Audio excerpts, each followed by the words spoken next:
De volta com o programa Opinião, aqui pela sua TV Cultura, TV Nova. Hoje a gente está falando sobre a propaganda eleitoral para o ano de 2016.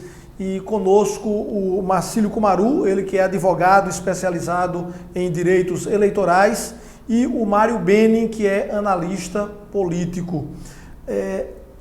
A gente falava no bloco anterior sobre internet, a gente falava sobre venda de camisas como forma de campanha e também forma de arrecadar fundos e divulgar, fazendo propaganda. A gente vai começar agora também a campanha em rádio e em TV. Quais as mudanças básicas que nós temos para esse ano com relação ao guia eleitoral? E tem as chamadas que vão também ocorrer ao longo da programação na emissora. Né? Quantas são? Como é que funciona? Houve uma mudança baseada no pedido dos próprios parlamentares, ou seja, no pedido dos candidatos proporcionais. Então a legislação aumentou para 70 minutos diários de sessões, de 30 segundos a 1 minuto. Então isso duplicou, com 60% isso para uma campanha majoritária e 40% para proporcionais. Discordo, mas o legislador colocou de domingo a domingo. Eu acho que não dá um período de reflexão do eleitor, porque fica essa quantidade exacerbada de sessões durante um dia e sem intervalo, eu acho que é cansativa do ponto de vista do eleitor. E com relação às propagandas semanais, os proporcionais, no caso na campanha, na eleição para prefeito e vereadores, só haverá espaço para o candidato a prefeito, ou seja, o que chamamos de candidato majoritário, e os candidatos proporcionais ou vereadores não participarão mais daquele guia eleitoral que agora se reduziu para 10 minutos. Pelo menos o guia ficou menorzinho. Eu chegaria a dizer, não sei se eu estou correto ou se eu estou errado, Mário, que o guia agora já não tem mais tanta importância. Talvez o foco dos candidatos deveria ser exatamente nesse tempo que eles têm dos comerciais que vão rodar ao longo da programação, porque isso vai dar na cabeça do eleitor o dia inteiro, mesmo aleatoriamente, porque eles vão estar vendo um programa favorito e de repente está lá no intervalo, entra o comercial do político. Eu acho que a gente teve essa redução do programa eleitoral, né? É porque você tinha... Eu acho que o guia vai ter um peso bem mais nessa eleição, não só pela redução do tempo, mas porque as pessoas houve uma redução enorme do público da TV aberta, né?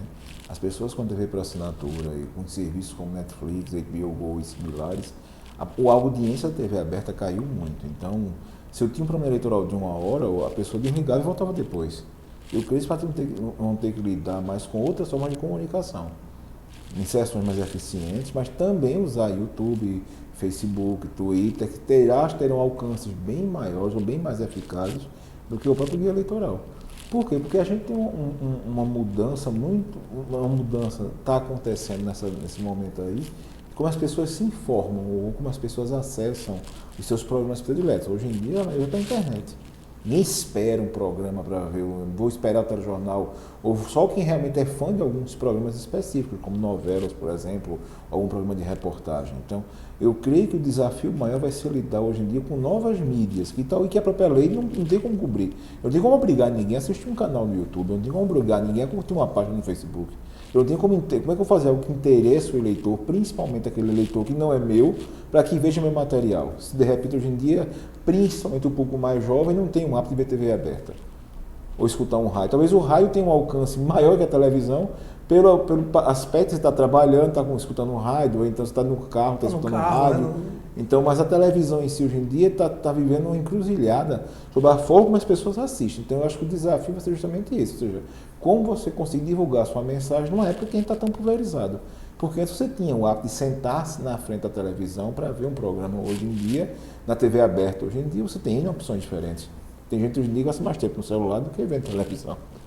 A gente sabe que, de um modo geral, as pessoas nas cidades focam muito também nos debates. Quando vai se ter um debate, a TV está divulgando durante muito tempo os canais, então as pessoas focam muito naquele debate. Só que agora também as emissoras não são mais obrigadas a trazer todos os candidatos para o debate. Como é que funciona a regra agora? Antes de entrar nesse tópico, Mário colocou um assunto interessante. Com essa migração para a TV fechada, Já foi colocado na legislação a questão dos programas de celular, de smartphone, são os programas que enviam vídeo, enviam mensagem instantânea, né? E aí eu acho que serão bem usados nesse processo eleitoral, porque o acesso à internet hoje já ultrapassou a TV aberta. Mas também há um controle. Se as pessoas estão mandando como mala direta e não tiver a possibilidade de você não querer não receber, ou se você disser que não quer mais receber e a pessoa continua enviando, o candidato ou o pré-candidato pode receber uma multa de R$100 por mensagem. Tipo o telemarketing, né? SMS. Então você tem que apps ou programas de smartphone nesse sentido. Com relação aos debates, realmente houve uma alteração. Antigamente bastava um representante no Congresso, que a gente chama na verdade da Câmara dos Deputados, não é do Senado. Mas então hoje você terá que ter, na sua coligação ou a sua candidatura, terá que ter 10 representantes lá, para que a TV e rádio sejam obrigadas a lhe convidar para os debates e entrevistas durante o período eleitoral, a partir de agora, dia 16. Antes disso, tem que dar o tratamento isonômico. Isso vai enxugar muito, né? O que pode ocorrer também é que, de repente, um candidato ele não tem essa representatividade, não tem os 10, mas ele é um candidato que está aparecendo bem nas pesquisas. Então é interessante para a emissora convidar e ela pode fazer também esse convite. Eu acho que o ponto principal é a gente ter um formato que não seja tão engessado e tão cansativo. Que é, ao mesmo tempo, lidar com a isonomia e lidar com a transparência, mas tentar fazer um formato mais dinâmico, porque aquele formato de perguntar específico, obrigar fulano a perguntar ciclano, muitas vezes torna o debate meio insosso de você ver, né? Principalmente quando a gente tem uma pauta municipal tão ampla. Eu sei que com talvez os 9 candidatos nós tenhamos, ou 7 candidatos nós chamamos nessa eleição aí, a gente tem a dificuldade principal. Isso você está falando na cidade de Caruaru, porque a gente tem Recife, a gente tem Garanhuns, Petrolina, que cada cenário... Tentar botar 7 pessoas e organizar isso para que ocorra de uma maneira ordeira é um pouco complicado, mas vai ser o desafio da rede de TV e rádio criar um formato que não seja tão cansativo. Fulano tem que perguntar sobre meio ambiente a ciclana, fulano tem que ir, e vem aquela pergunta muitas vezes elaborada por uma assessoria, que é lida, e que não permite que o candidato realmente se mostre como ele realmente é. Então, acho que o desafio vai ser justamente esse. A gente viu esse fracasso na campanha presidencial dos debates, que foi público e notório. A gente espera que haja um formato mais maleável, né? Eu estava vendo agora há pouco um debate americano e a gente percebe que eles colocaram os dois, lá são 2 candidatos, fala-se mais prato, mas colocam os dois lá no palco, frente a frente, um com o outro, e eles começam a bater papo, né? Eles só faz a medição do tempo. Eu posso perguntar o que eu quiser a você o que quiser a mim. Talvez esse grande problema do engessamento desses debates é porque os partidos é que criam as grandes travas. Não sei se você vê dessa forma. Não, mas assim, o debate americano ele já está sendo um pouco copiado pela TV aberta brasileira, que é esse debate um pouco mais à vontade, que você possa sair da bancada, você possa olhar que você possa ter um público. Isso aí depende muito do veículo de comunicação. A assessoria dos candidatos, elas só devem concordar ou não, se fugir à isonomia, se fugir ao tratamento igualitário. Mas esse formato, a TV tem essa liberdade de fazer esse formato, onde esse engessamento colocado por Mário, as perguntas sejam mais pontuais em relação à cidade, e essa movimentação de palco, com público ou sem público, em pé ou conversando, eu já vi nas últimas eleições presidenciais já começaram a fazer, mas a gente está num processo de amadurecimento. Espero que isso torne o debate algo que seja, que coloque o eleitor para conhecer realmente seu candidato. Na imprensa escrita, há também uma grande diferença na hora de você fazer a publicidade, né? Que lá você pode pagar. Seria isso? Lá tem uma limitação de publicações pagas. Isso não quer dizer que, principalmente um candidato, que seja candidato à reeleição nas cidades que tem aí que você colocou, ele não possa ser passivo de crítica, porque um candidato à reeleição ele tem o ônus e o bônus. Ele como gestor é passivo de críticas e obviamente tem toda uma máquina administrativa à sua disposição, até para fomentar a sua publicidade. Agora, existem as propagandas pagas nos jornais, nos impressos, mas eu ainda acho que quem vai preponderar nessa campanha tão rápida serão as redes sociais. Eu fico olhando um ponto que o Marcílio acabou de comentar. Os candidatos vão poder estar de forma mais maciça fazendo uma divulgação e vai poder mostrar mais sua cara. Mas aqueles que já são candidatos, eles sofrem um desgaste maior num período de crise como esse que a gente está vivendo?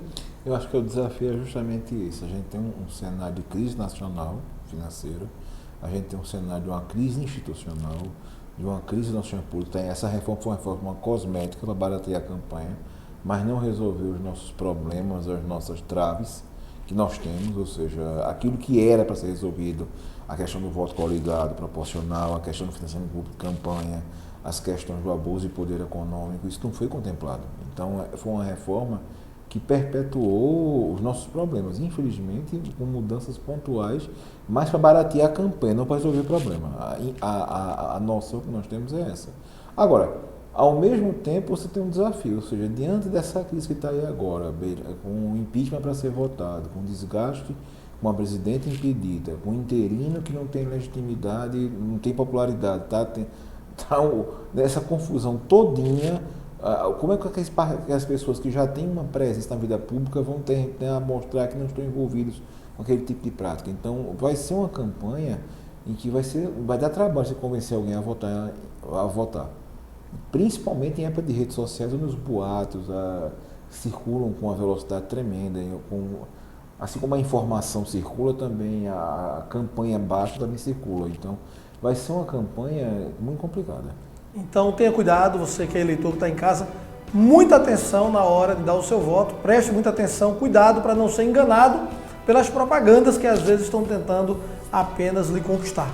Então muito obrigado pela presença de vocês e você que está em casa nos acompanhe, amanhã a gente estará de volta, se Deus quiser, aqui no programa Opinião. Forte abraço, até mais.